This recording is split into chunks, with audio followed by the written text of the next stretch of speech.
Ова е првиот дел од кејот кој што е направен 2013 година и е во многу лоша состојба, руиниран, така да не е во функција, не го користат нашите сограѓани, од мостот на Видој Смилевски па се до погориот мост на улица Димитар Анџел Габрев.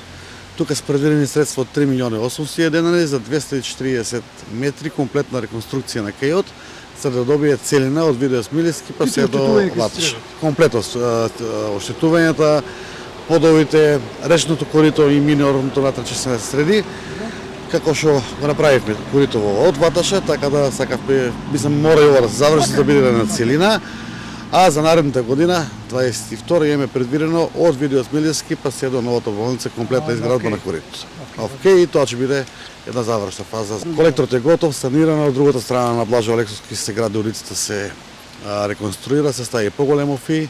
Овие граѓани веќе тука нема да го имаат тој проблем со колекторот кој што го има до сега при обилни дождови, по делот на поплавување и изливање, да, нема да има проблем, колекторот се е во комплетна функција.